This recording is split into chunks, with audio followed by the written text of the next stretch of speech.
6:37 de la mañana, nuestro primer invitado del día de hoy se relaciona con lo que les adelantaba como tema al principio del programa, cuando yo informaba a través de la plataforma 800 Noticias que un total de 2.875.743 venezolanos viven actualmente en Colombia, según un balance de la Autoridad Migratoria del país andino, que celebró el día de ayer la emisión de más de 500.000 de permisos por protección temporal, los llamados PPT, para estos migrantes. Y mi primer invitado de hoy, oye, tenías tiempo que no venías por aquí, Juan Carlos Tanus, director nacional de la Asociación de Colombianos y Colombianas de Venezuela, activista de los derechos humanos y de los derechos de los migrantes. Juan Carlos, siempre es un gusto, bienvenido. Muchísimas gracias, Eduardo, a usted y a la audiencia por esta invitación. Mira, ¿cómo insertar en este clima que se siente entre Colombia y Venezuela, entre sus autoridades, entre sus empresarios, por decirlo de alguna manera, entre sus, vamos a decirlo así, entre los miembros de una comunidad que históricamente está unida, ¿no?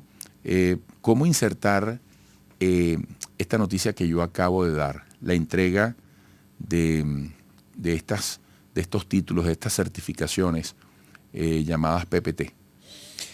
Lo primero, Eduardo, que hay que interpretar en una mejor postura en términos de lo político-cultural entre dos pueblos hermanos, entre dos países, entre dos naciones, es que seguimos siendo los mismos y lo único que hace el derecho interno de cada país es diferenciarnos frente a los procesos de regularización. Hay que recordar aquí que el Estatuto Temporal de Protección a Venezolano fue un incesto de orden político de Donald Trump, presidente Duque. Sin embargo, ese hijo, producto del incesto, ha sido atendido y coadministrado en la voz, en la administración pública del presidente Gustavo Petro. Fernando García, director de Migración Colombia, ha hecho énfasis justamente en que hay un tratamiento de igualdad. Por eso estas cifras, que son las cifras, digamos, lo importante aquí es entender que esta cifra, 500.000 regularizados nuevos en un año, muestran sin duda alguna que se ha respetado el marco del derecho internacional, se ha respetado el marco de las decisiones tomadas en otros gobiernos, aunque en términos de lo político se conoce el origen de eso que nosotros hemos denominado un incesto entre el presidente Donald Trump y el presidente Duque. Ahora, estas cifras son halagadoras, son interesantes cuando usted la empieza a comparar con otros países. Ejemplo, Ecuador, donde los procesos de regularización no marcaron, digamos, la pauta para la movilidad humana de los venezolanos en ese territorio. Igual en Perú. E incluso con el coautor del estatuto, que son los Estados Unidos o el gobierno estadounidense, frente a las cifras de regularización. Creo que Colombia impone en el marco del derecho migratorio un ejemplo para los países receptores. La regularización en tiempo récord de 500.000 personas provenientes, algunos analistas enfatizan en que una frontera como la de Colombia y Venezuela, esa cifra sería irrisoria, pero no es así.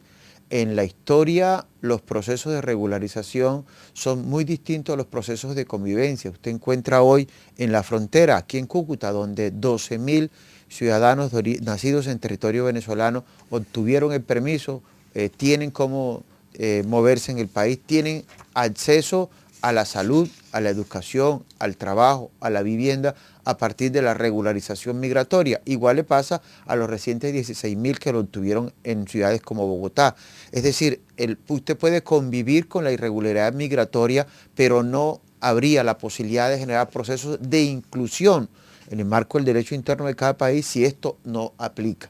Y creo que en ese sentido Migración Colombia ha sido efectiva y está hoy tras la búsqueda de quienes o pasaron finalmente por Colombia o quienes están y hacen parte del subregistro, que es esa diferencia existente entre los 2.800.000 y los 2.300.000 que ya tienen procesos de regularización, el 1.900.000 que tiene ya documento en mano y el restante que tiene un trámite, pero que además, si bien no está regularizado, tiene un documento con el cual se moviliza por el país.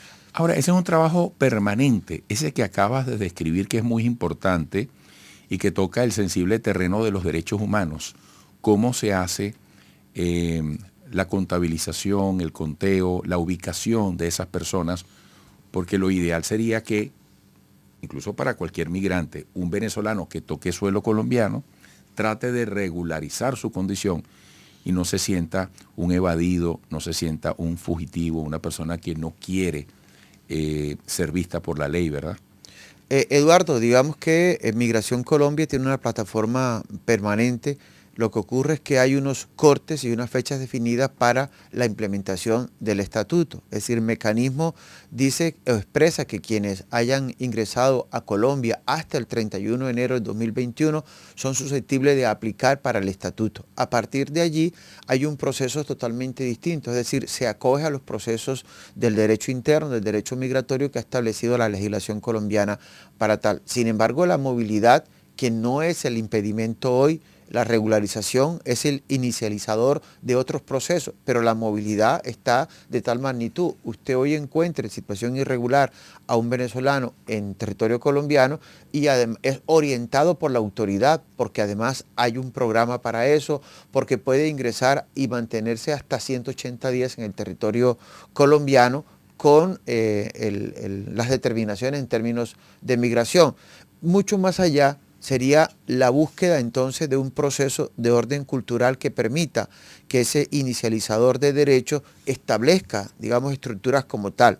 Paso el siguiente punto, vendría a ser el tema de las residencias, las visas para desarrollarse, porque el permiso inicia la etapa dura justamente de desarrollar un proceso cultural. Si bien somos muy parecidos, muy iguales, somos los mismos en algunas regiones, pero en otras regiones contrastamos. Ejemplo, Antioquia o Bogotá son muy distintas algunas regiones, aunque en Bogotá y Antioquia tengamos muy parecido con la región de los Andes.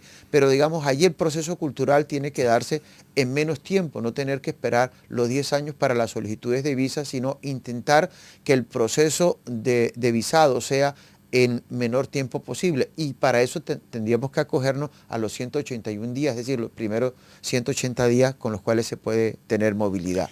Amigos, estamos escuchando y también viendo a Juan Carlos Tanús, director nacional de la Asociación de Colombianos y Colombianas de Venezuela, activista de los derechos humanos y de los derechos de los migrantes.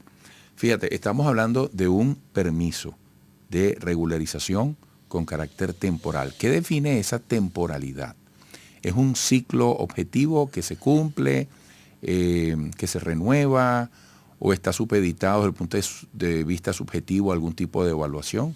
No, digamos, está supeditado primero en una subjetividad, porque hay que mostrar la vocación de querer quedarse en el país. Y la objetividad en términos de tiempo. Acuérdese usted que parte de esta política tiene que ver con la adquisición de mano de obra mucho más barata que la de la población nativa. Entonces allí justamente juega un rol importante la posibilidad de que haya un proceso de culturalización muy rápido del migrado en cualquiera de las diferentes regiones donde se haya quedado. Entonces la subjetividad tendría que ver si la vocación es existente y en qué tiempo considera el migrado o la familia del migrado que puede establecerse, ejemplo en Cúcuta o un ejemplo en ciudades como Cali, Bogotá, Medellín o Barranquilla. Y lo otro es la normativa. La normativa ha dicho, yo atiendo esto en 10 años usted decide si su vocación cambió, si sus condiciones subjetivas, objetivas que dieron origen a la movilidad suya del país cambiaron, puede tomar otras decisiones. Eso está planteado justamente en varias líneas. La primera línea tiene que ver con la posibilidad de tener estadísticas reales.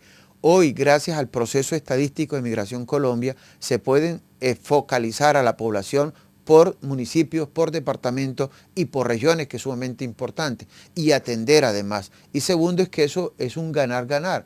Un Estado que regulariza a una población tan importante como la población migrada de origen venezolano en territorio colombiano, es un Estado que va a generar procesos de orden económico. Y ahí volvemos al otro tema que es grueso, el tema de las remesas. Usted señalaba que ya había una movilidad europea con destino a Venezuela en el tema de las remesas. De esa misma forma es el tratamiento en términos de lo de Colombia hacia territorio venezolano, que ha ocurrido durante toda la historia desde Venezuela a territorio colombiano. Tiene que ver mucho con eso, pero lo más importante aquí es que hay un proceso que inicia una etapa en la cual otros derechos empiezan ya a consumarse. Esto debería servir de experiencia para generar procesos de regularización. Hace falta hoy en el territorio venezolano una mirada a un proceso de regularización migratoria para los centenares de origen colombiano que aún permanecen en irregularidad migratoria en el territorio venezolano y para otras corrientes migratorias. Esa experiencia también la está viviendo México, que en el año anterior otorgó más de 400.000 permisos de movilidad y este año hasta el mes de agosto de este año 2023 ya habían superado las metas del año anterior. Muestra, lógicamente, que cuando hay una decisión política y sobre todo cuando se le da el carácter del derecho internacional al tema migratorio, indistinto de lo consagrado en lo interno, se puede funcionar en la movilidad y atender temas como la seguridad. Es decir, si usted no sabe cuántos tiene, pues sin duda alguna va a generar en los procesos de investigación, sobre todo en temas de lo penal, mayor confusión. Sabiendo cuántos tenemos y dónde están ubicados, es mucho más fácil conducir no solo lo tributario, sino también en términos de seguridad. Claro. Juan Carlos, hace rato se me agotó el tiempo, pero para pocos segundos, ¿cómo nació esta idea?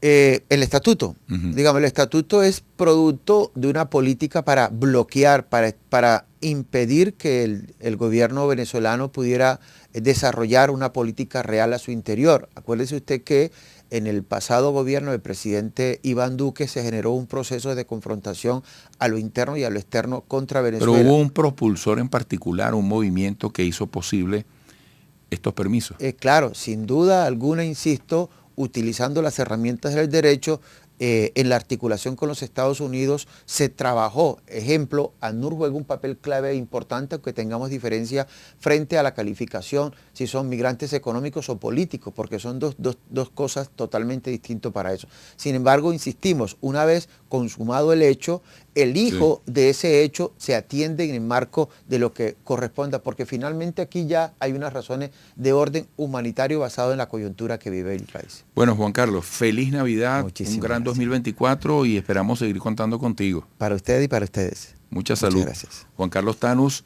director nacional de la Asociación de Colombianos y Colombianas de Venezuela, activista de los derechos humanos y de los derechos de los migrantes. Volveremos.